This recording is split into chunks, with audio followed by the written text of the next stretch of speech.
Good morning friends, मैं सारनी आपका अपने यूट्यूब चैनल के आइडियल इंस्टीट्यूट पर स्वागत करती हूँ।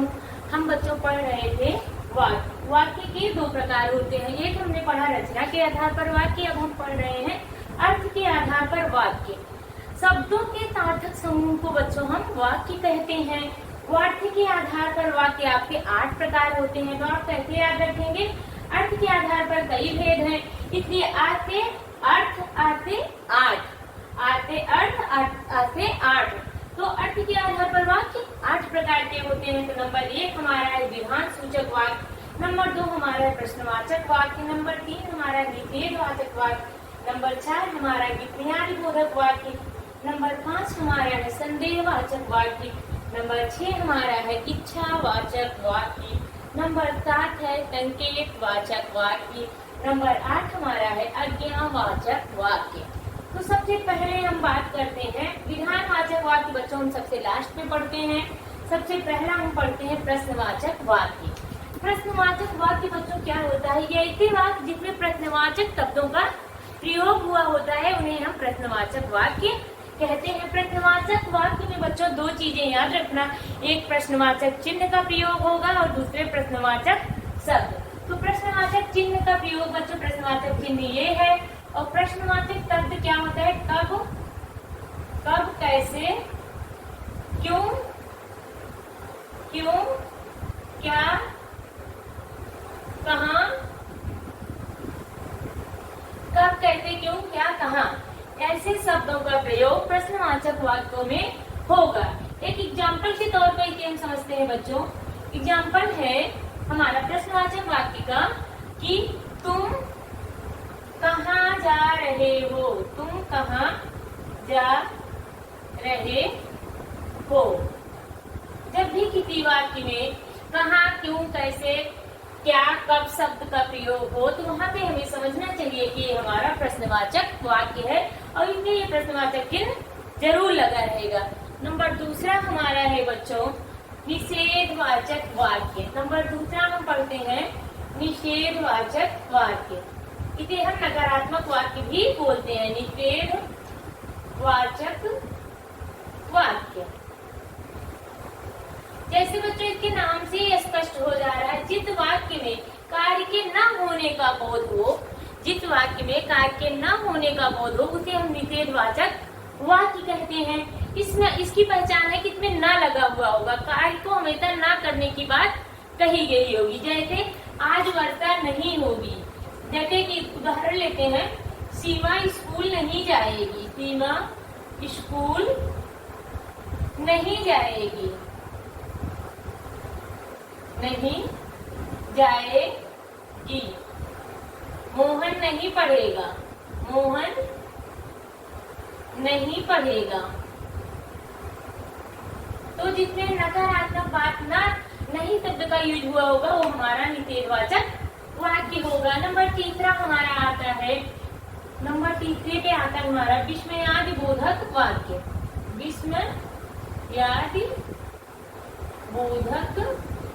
वाक्य। अब बच्चों इसमें विस्मयादिबोधक वाक्य वह वाक्य होते हैं जिसके द्वारा हम सुख दुख, इसमें थोड़ा सा लिख रहे हैं, जिसमें हम सुख दुख हर्ष, घृणा, डर, आशा, सुख दुख हर्ष घृणा डर आदि शब्दों का उल्लेख हो।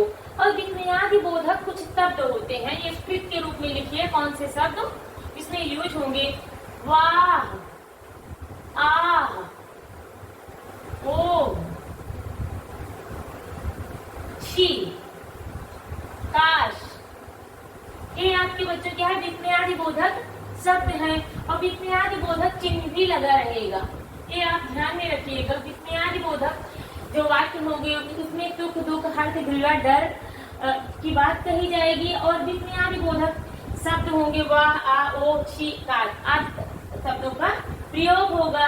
इसको पहचान करने के लिए इन शब्दों और विस्मयादिबोधक चिन्हों का आप ध्यान रखेंगे। एक एग्जाम्पल लेते हैं, छी, कितनी गंदगी है, छी, कितनी गंदगी है। तो इसमें छी जिसमें प्रयोग हुआ है, इसलिए हमारा ये विस्मयादिबोधक वाक्य। छी कितनी गंदगी है। और एक लेते हैं, काश हमारे दादाजी हमारे साथ होते।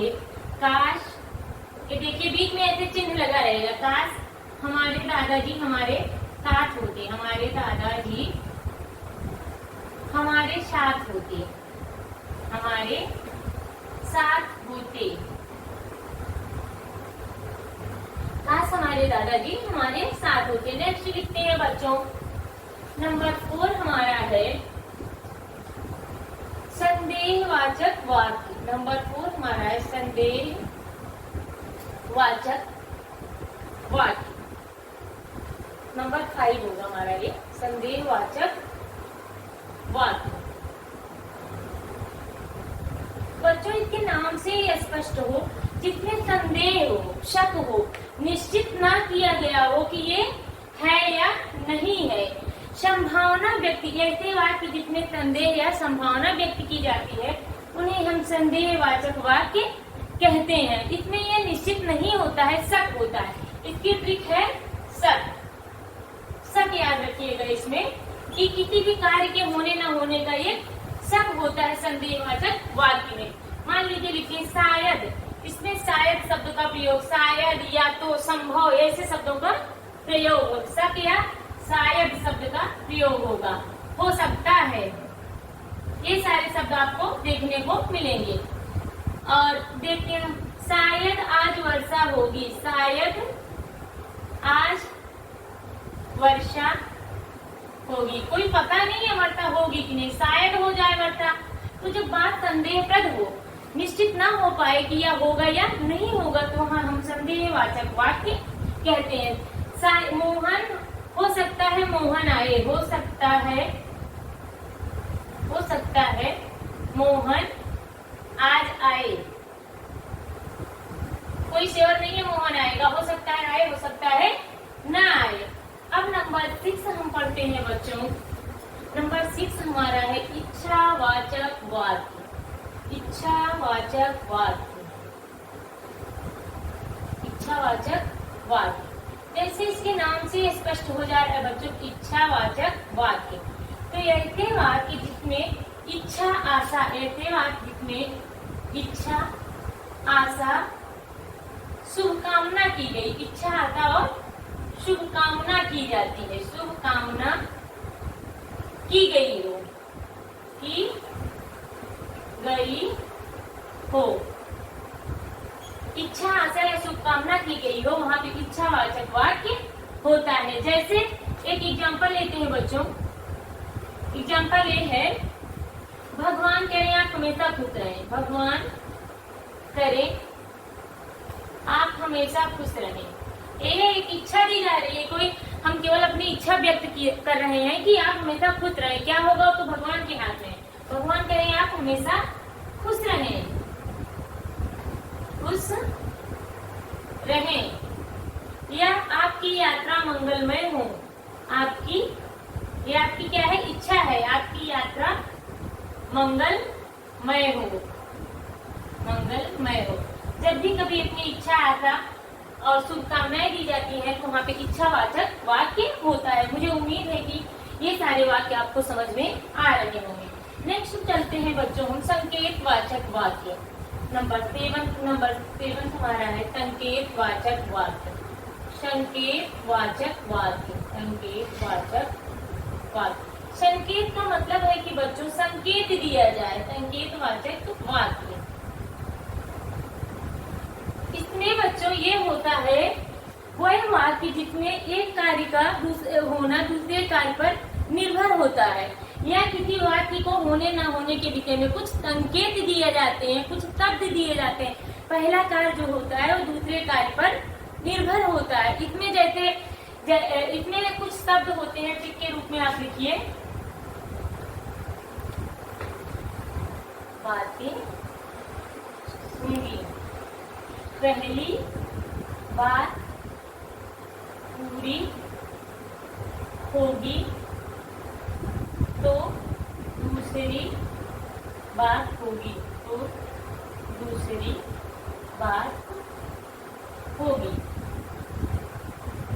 इसमें क्या होता है बच्चों, दो बातें हैं। संकेतवाचक वाक्य में दो बातें होती हैं, पहली बात पूरी होगी तो दूसरी बात होगी। जैसे एक एग्जाम्पल लेते हैं बच्चों, अगर तुम बुलाते तो मैं जरूर आता। अगर तुम बुलाते तो मैं जरूर आता। तुम बुलाते तो मैं जरूर आता। जरूर आता कह रहा है कि अगर तुम बुलाते तो मैं जरूर आता। इसमें सिर्फ में ये भी लिख सकते तो, क्यों, और, जैसा वैसा, ये भी कह सकते हैं। जैसा करोगे वैसा भरोगे, ये भी है। जैसा करोगे वैसा भरोगे। जैसा करोगे वैसा भरोगे। तो एक बात का दूसरी बात पर निर्भरता रहती है। संकेतवाचक वाक्य में संकेत दिया जाता है, अगर तुम बुलाते तो मैं जरूर आती। यदि वार्ता अच्छी होगी तो फसल अच्छी होती। यदि वार्ता अच्छी होती तो फसल अधिक होती। तो जब एक बात का दूसरी बात पर संकेत किया जाता है तो वहाँ संकेतवाचक वाक्य होता है। नेक्स्ट हमारा आता है बच्चों नंबर 8 हमारा आता है नंबर 7 हमारा आता है आज्ञावाचक वाक्य। आज्ञावाचक वाक्य इसके नाम से ही स्पष्ट है बच्चों। आज्ञावाचक वाक्य वो ऐसा वाक्य जिसमें आज्ञा दी जाए, जिसमें आज्ञा या आदेश दिया जाए। इसकी ट्रिक क्या है बच्चों, जिसमें आज्ञा या आदेश दिया जाए या प्रार्थना किया जाए। आज्ञा, आदेश या प्रार्थना, ये तीनों चीजें समाहित हैं। आज्ञा, जिस वाक्य में आज्ञा, आदेश या प्रार्थना की जाती है वहाँ पे आज्ञावाचक वाक्य होता है। एक एग्जाम्पल लेते हैं बच्चों, एग्जाम्पल लेते हैं, तुम पढ़ो। यहाँ आपको हम आज्ञा दे रहे हैं, तुम पढ़ो, ठीक। या मोहन तुम्हें स्कूल जाना होगा। मोहन तुम्हें स्कूल जाना होगा। मोहन तुम्हें स्कूल जाना होगा। ये आपका क्या होगा, आज्ञा दी जा रही है, ठीक है, आदेश दिया जा रहा है। नेक्स्ट हमारा आता है एक एग्जाम्पल लेते हैं, कृपया शांति बनाए रखिए। तो इसमें हमारा क्या किया जा रहा है, प्रार्थना किया जा रहा है, कृपया शांति बनाए रखिए। तो ये भी हमारा क्या हो गया, आज्ञा सूचक वाक्य हो गया। कृपया शांति बनाए रखें, ये हमारा क्या हो गया, आज्ञावाचक वाक्य हो गया। मुझे उम्मीद है कि आज्ञावाचक वाक्य आपको समझ में आ गया होगा। नंबर लास्ट हम चलते हैं कि चाहे पहला कहें या आखिरी, कुछ भी कह ले, जो हमने छोड़ा हुआ था विधान सूचक वाक्य, चाहे इसको आखिरी कह ले या पहला कह ले। विधान सूचक वाक्य बच्चों वो वाक्य होते हैं जो साधारण होते हैं। विधान वाचक वाक्य, ये ऐसे वाक्य जिसमें क्रियाएं सामान्य हो, ऐसे वाक्य जिसमें क्रियाएं सामान्य हो। और इसमें जो है बच्चों प्रश्नवाचक, निषेधवाचक, संकेतवाचक, इच्छावाचक, आज्ञावाचक आदि शब्दों का प्रयोग नहीं किया जाता।